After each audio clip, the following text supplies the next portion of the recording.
Good morning, good afternoon, good evening, ladies and gentlemen. This is part 6. Let me check. Yes, part 6 or 7 or whatever. Lost count at this point. Today we're going to discuss West, South, Central. This is Arkansas, Louisiana, Oklahoma, and Texas. So, Senate elections, House, and governors and ballot initiatives going to be not so much this time around. There's little to discuss. Arkansas, governor's election, Senate election, House elections, ballot measures. Asa Hutchinson, he's term limited and he's going to be succeeded by Sarah Huckabee. I like her, she's good. I like her father, who was also governor here, so I think that's a nice little family lineage there. She's going to win by about 15 to 20 points. Easy. Senate election, John Boozman. I'm personally not a fan of this guy, but well, it's better than a Democrat. It's going to win by about 15 to 20 points, maybe a little more, depending on the legitimacy and the efficiency of the Libertarian campaign. First district, safe Republican, Crawford is going to win. French Hill over the second district, easy victory for the guy.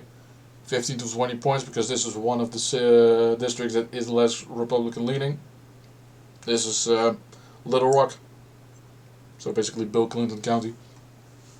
Steve Womack in the third, easy victory. Fourth district, Bruce Westerman. And this is on the Texan side, easy victory for the man. Not much changes in the line in Arkansas. 4 ballot measures. The first one is legislative authority to call a special session.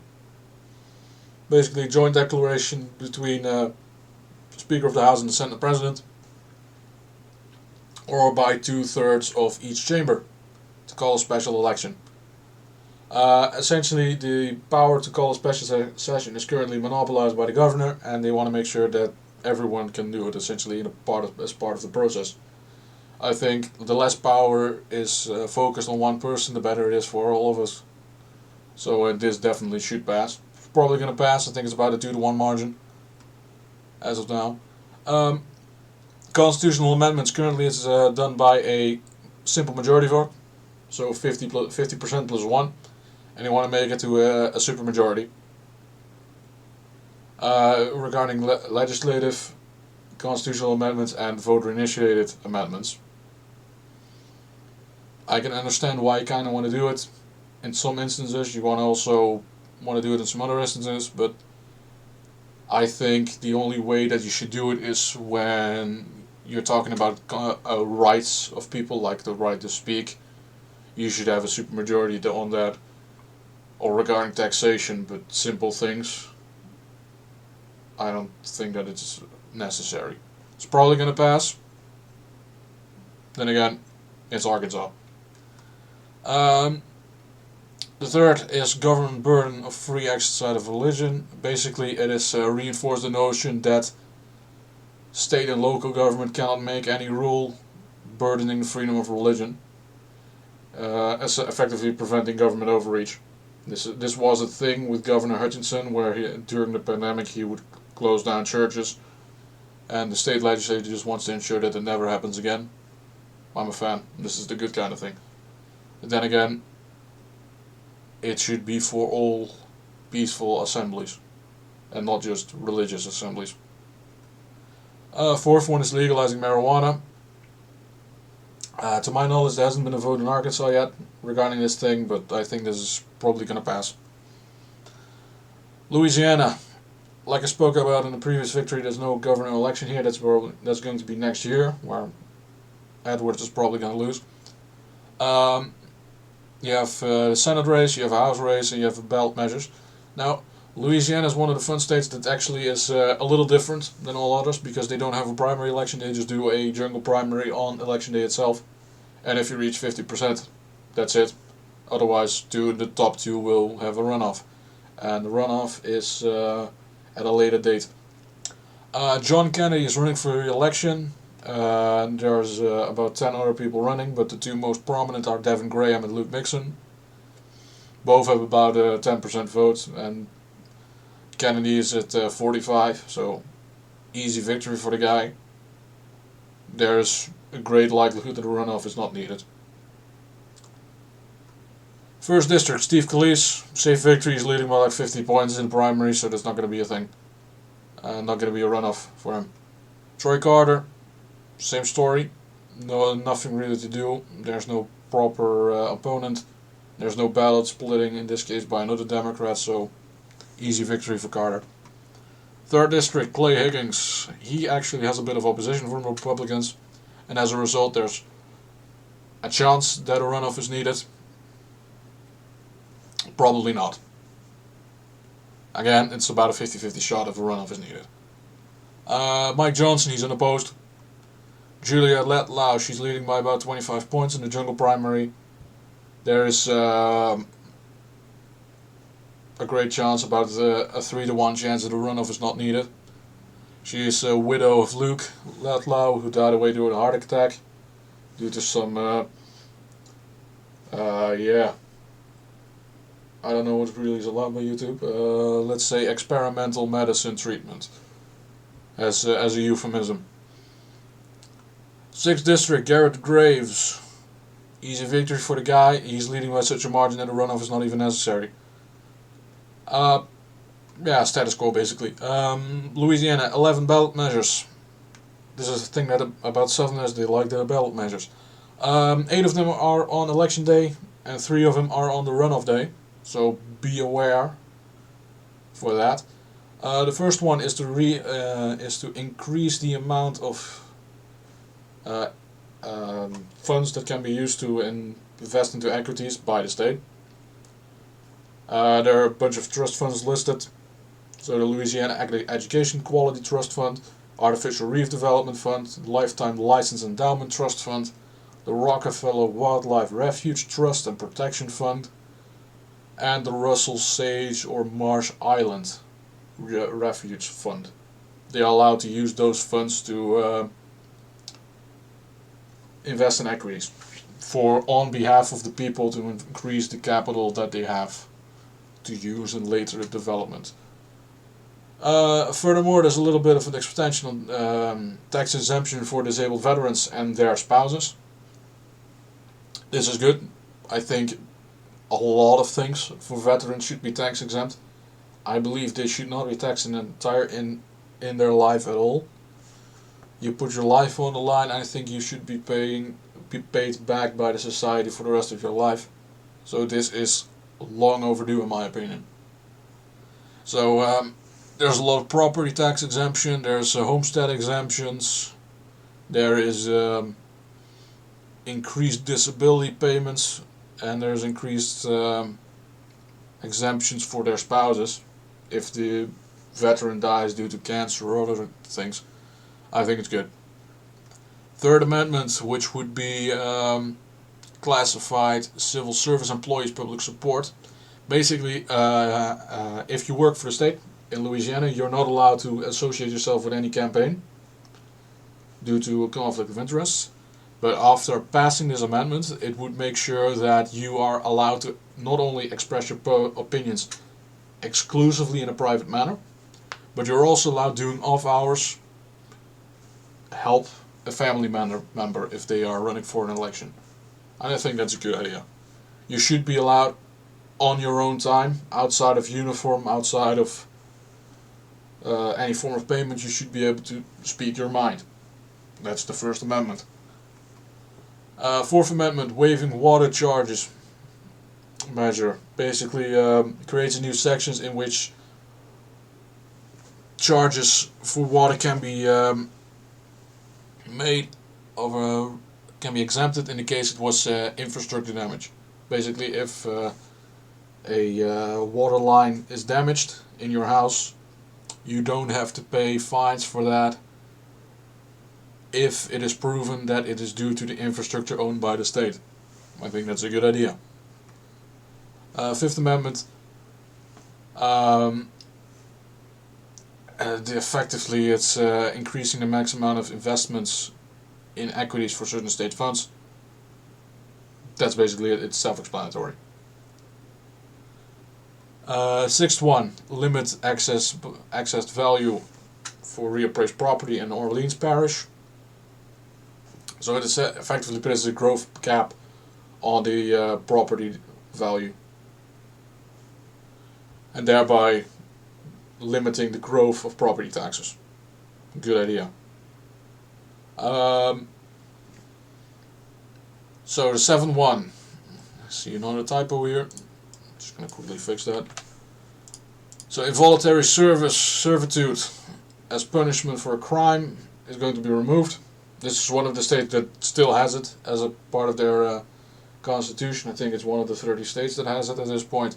So this is going to be a removal, and I think somewhere down the line before the end of this decade we may see actually a amendment to amend the 13th Amendment on the federal level, which bans slavery but legalizes slavery in the case of criminal conviction. So that exemption is going to get removed somewhere down the line before the end of this decade, I expect. The 8th Amendment is special assessment property taxes. They will be removed. So income certification, if you are disabled, it is still a law that's been written down how much your income is, and afterwards it will no longer be a thing, making them exempt from property taxes and other tax forms. I think it's good. If you're disabled, we don't expect you to be bothered with that kind of stuff. There's plenty of other things that are more worrisome to you. Then we go to this, the last three, which is based on the runoff elections. So the first one is a citizen requirement to vote measure. Basically, it says you have to be a U.S. citizen and a Louisiana citizen to be able to vote. And the first one is obvious. The second one is not so obvious, because if you live, for an example, on the border between Louisiana and Texas, you can drive 5 minutes west, you're in Texas. You can drive 5 minutes east, you're in Louisiana, on either side of the border. So it's kind of obvious that if you show up at a polling station in Louisiana and you have a Texas license plate, I think anyone should be asking questions on whether you should vote there. So this is one of the ways to prevent that citizens from different states are not able to vote in Louisiana, and I think that is a really good idea. I think every state should have this, like mandatory. Otherwise you don't get any federal representation. That's the kind of rule that I want to put in place. Second Amendment, Senate confirmation for appointees for the civil service. Basically, a governor gets to approve gets to put someone forth, and essentially there is no sort of checks and balances for this. And the same thing goes for the law enforcement, which is the next amendment, the third one. It basically says that, hey, the government puts someone forth and the Senate needs to confirm. Kind of like how the federal process is. I think it's good. There needs to be a check on these kind of things. So as I said, with state police commissions, has to be a Senate approval for that. Moving on to the state of Oklahoma. Governor's election, Senate election, House election. There are a bunch of special elections as well because of Jim Inhofe. He's retiring, so there's 2 Senate elections this time around. Bunch of down ballot stuff. Governor Kevin Stitt, he won by 12 points last time around. I think it's funny that RCP has it as a toss-up, because it's not going to be a toss-up. Stitt is going to have an easy victory on this one, 10 to 15 points. He basically is the guy that actually delivers on his promises. He's a bit more of an evangelical guy instead of Donald Trump, like a business Democrat. But the two things that they have in common is that they both basically do what they told they were going to do, and they actually follow through on their campaign promises. That's actually something that is quite rare in a politician these days. So Kevin Stitt, he's going to win, and any polling that indicates otherwise is just obviously wrong. James Lankford, this is the normal Senate election. He won by about 40 points last time around. Probably is going to be about the same margin. He's running against Madison Horn, who won immediately. Now I think this one was a runoff. Easy victory for Madison Horn of for her in the runoff, but she's gonna come short by about 30 points in the general election. Langford, easy re-election. This one is the special Senate seat. Jim Inhofe, he's retiring in January of 2023. He is being succeeded by Marqueen Mullen. It's going to be more than 20 points for his in the victory. Kendra Horn, who was a representative for the Oklahoma City area, she is running as a Democrat, and she won the primary easily. I don't think she has any family reference to Madison. Probably not, but then again, who would be surprised with the way Democrats work? First district, Kevin Hearn, easy victory for the guy. Second district, George Breachin, he is going to succeed Marqueen Mullen. This was his district, and they're both going to win, so easy. Frank Lucas, third district, easy re-election for him. Tom Cole over at the fourth one, easy victory. Fifth district, Stephanie Bice. This district moved about 13 points more towards the Republican column because it was a swing district. Now it's a safe Republican one. It's going to be an easy 20-point victory for her. And finally, state of Texas. There are some ballot measures, but they all were in the primary election, so we don't have to discuss those. So there's only governor and house races. Greg Abbott against Robert O'Rourke, or Robert Francis. I think it's funny that he calls himself Beto because it's not his birth certificate name, but that's funny, in my opinion. Abbott of Texas is getting a little closer, but I think the trends have been reversed over the past few years. Abbott, easy victory, is going to be more than 10 points. Currently, I don't think the margins are that obvious, so I can't really put a tighter ring on it. Well, on this particular one. But if I had to estimate, it's going to probably about 13, maybe 14 points. So easy victory for the guy. First district, Nephew Moran. He is succeeding Louis Gohmert, who ran for Attorney General and failed. Easy victory. This is a safe Republican seat. Dan Crenshaw over at the second district. This was a swing district. Now it's a safe Republican one. He's going to win more by 20 points. And Republicans, you should really, please, I beg you, primary this clown. He's going to try and get a nuclear war started. Get this clown out of here. Third district. This is over towards the Dallas area. Key of was occupied by Van Taylor. He withdrew from the primary because, and this is quite funny, he cheated on his wife with an ISIS bride. I think that's quite funny actually. And Keith Self, he won the primary. Easy victory for this guy, and the more we get these disgusting rhinos out of here, the better it is. So this is effectively a flip in my opinion. Pat Fallon over at the 4th district, safe victory for the guy. This is a good representative, a good one to have at the seat. He's going to be here for quite a while. Lance Gooden over at the 5th district, easy victory. Jake Elsie is running unopposed in the 6th. This is Southern Dallas. Yeah, not much. Easy victory for him. The 7th district. This is Lizzie Fletcher's. This used to be a swing district. Now it's D plus 24. Easy victory for her. 8th district. Kevin Brady. He retires, and Morgan Lufferell is going to succeed him. More than 20 points. Easy victory. Al Green over at the 9th district. This is Houston, I believe. Easy victory. Michael McCall, 10th district, moved from R plus 9 to R plus 24. Easy victory for him. August Pfluger is running unopposed. 12th district, Kay Granger is a safe victory. This district also moved significantly towards the Republican column due to redistricting. 13th District, Ronnie Jackson, easy re-election.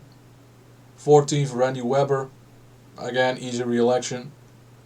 15th District, this is Southern Texas, so this is one of the bellwethers for this election.